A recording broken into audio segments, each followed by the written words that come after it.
5 bells. Stand by all stations. Attention, all districts. A 5-alarm fire. 5 bells. Move in immediately. That's it. Let's roll. Let's go. Firefighters!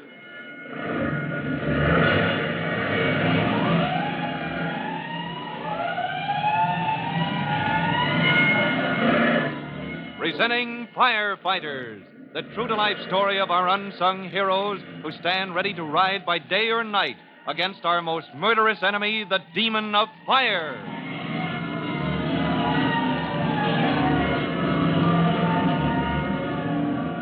In just a minute, we'll visit Engine Company 209, where Tim Collins, rookie fireman, is quartered when on duty.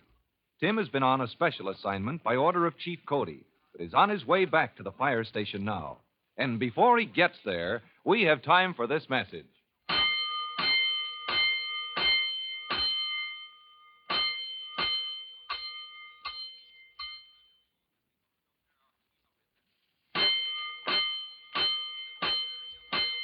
Let's go, firefighters. Let's go to the fire station where Engine 209 stands waiting for the next alarm. Gonigal, the driver, is grumbling to himself as usual as he polishes the fenders of the big engine. Hearing Gonigal's voice, Lieutenant Greenspan comes out of his office and calls. Collins! That you, Collins? Oh, it's just me, Lieutenant. Where's Collins? Isn't he back yet? Nope. I guess he's still with Chief Cody. Well, he's hoping the chief lets us have him back soon. We got to do something about those grass fires. You think Hooksy Collins can handle it? Well, I'm hoping he can get hold of those kids. I'd like to get hold of them. Burning off the grass in the vacant lots. Every day this week we've had a row because some kid got to playing with matches. There ought to be a law.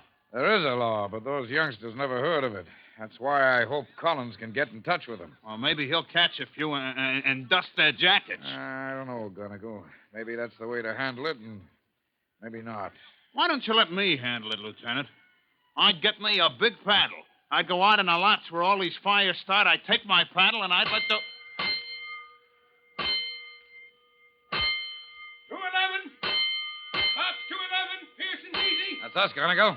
Turn out, you lazy bones. We roll. Pearson Veazey. Sounds like another grass fire. Hey, wait for me. All right, hold it, Gonigal. Here comes Collins. Reporting to duty, sir. Just in time, Collins. Get up in that cab. Yes, sir. You men back there, all clear behind. All clear. All clear, Gonigal. Move over, Hooksy. Make room for the lieutenant. Let's go.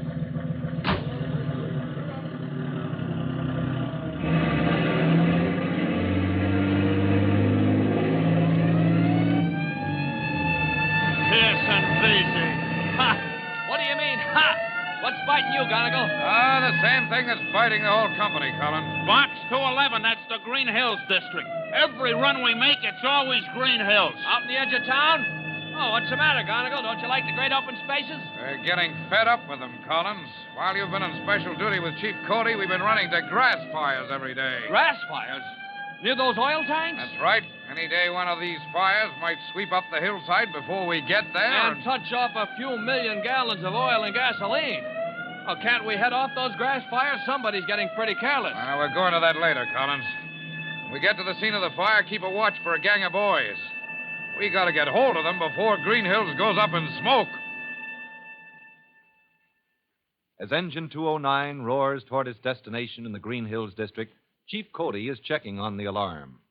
Miles away, in his office at Fire Department headquarters, he studies a huge map of the city, quickly locates Box 211, and then reaches into his information file for a card. He shakes his head and calls out to his clerk in the outer office. Glover, get me the records office on the inside line. Want the dope on what's going on out at Green Hills. Chief Cody, your records office? Yes, what reports do you have on oil and gasoline stored in those big tanks out at Green Hills? Oh, wait till I get a pencil. All right, go ahead. All storage tanks in use, huh? How many? Oh, 3 of the big oil companies. Right. Anything else? I mean, any other kind of supplies that might give us trouble? Unity Chemical Company, huh? Shed full of chemicals. What? No watchman. Won't they ever learn? No, that's all I want. I'm much obliged. Glover, give the garage a ring. I want my car. Going out to Green Hills. Got to look into this outbreak of grass fires before we have a situation out there we can't control. And as Chief Cody makes ready for a fast run in his department car to the Green Hills district, where vast supplies of oil and gasoline are stored in huge black tanks among the open fields, Engine 209 pulls up at the scene of the fire, and Lieutenant Greenspan quickly sizes up the situation. Just as I thought. Fire creeping across the vacant lots. You want a line, sir? No, we don't need a hose, Gardigal. You men back there, brooms and rakes. At the upper end of the field, sir. Fire's almost reached that pile of brush. Get the small extinguisher, Collins. We'll stop that fire before it gets into the brush and begins to leap up the hillside. Yes, sir. Steve, unship that small extinguisher. All right, you men, you know what to do. Take those brooms, get ahead of that flame, and beat it down. There they are. Who is Gardigal? That gang of boys, Lieutenant, halfway up the hill. Where? I don't see anybody. They ducked out of sight behind that big shed. You want me to go up there, sir? No. Stand by your engine. Watch them, but don't let them get the idea you're watching. You know what I mean? I get it. If we can identify one, we'll catch them all. Collins! Ready, Lieutenant? Let's go. We'll get ahead of the fire and stop it dead in its tracks.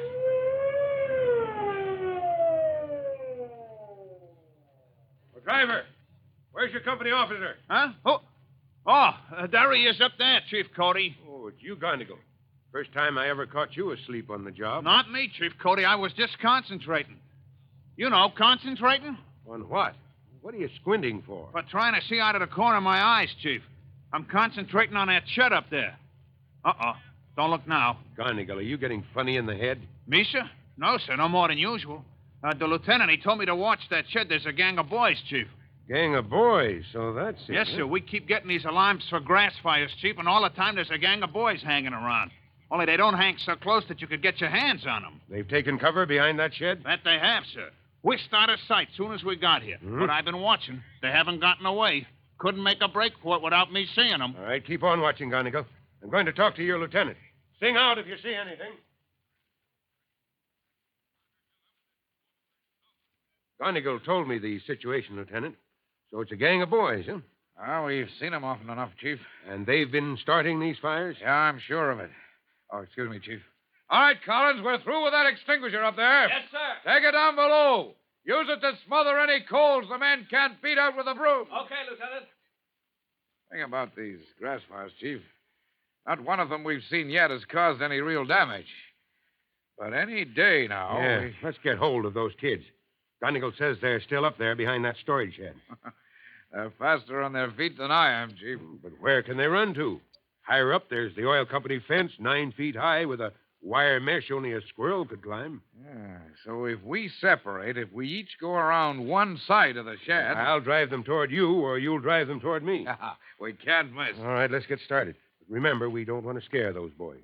We've got to get a hold of at least one of them and get the idea across to him that playing with fire isn't safe. I'm with you, sir. No rough handling. This is the time to use our heads and teach those boys to use theirs.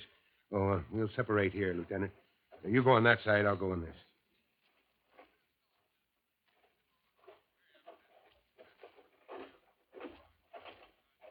Now, almost there. Don't want to scare the kids. No, sir, that won't help. What? Collins, what's the idea? Oh, I didn't mean to startle you, Chief.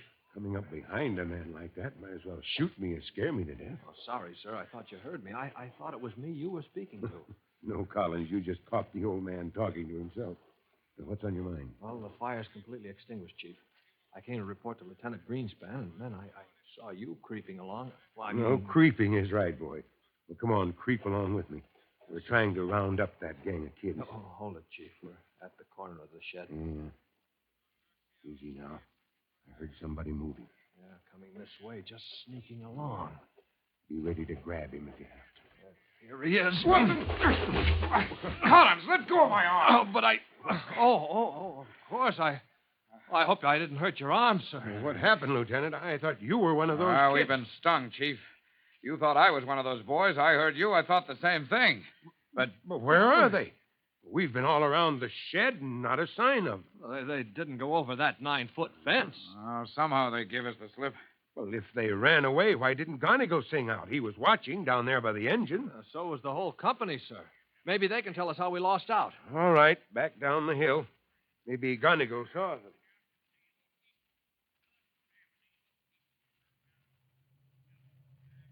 So you can't help us, Garnigal. You didn't see those boys run away? Chief, never once did I take my eyes off that shed up there on the hill. Never once did Hey, there they go! Oh, good grief. Half a dozen of them, like a flock of sparrows. But it's impossible. We were there and they weren't. But they were there, all right, and there they go. Now, how did they put it over on us like that? Well, that settles it. We've got to put somebody to work on this case before those boys cause real trouble. I got a good man to handle it, Chief Cody. Collins, how about it? You tackle this case? Now, that's putting it up to Tim Collins in no uncertain terms. When the lieutenant of Company 209 and Chief Cody himself are baffled, can Tim find some way to get in touch with the gang of boys? There's no time for delay because their dangerous game of starting grass fires may become deadly serious when flames reach the area where millions of gallons of oil and gasoline are stored. For Tim's approach to this case, listen to our next true-to-life episode of The Firefighters.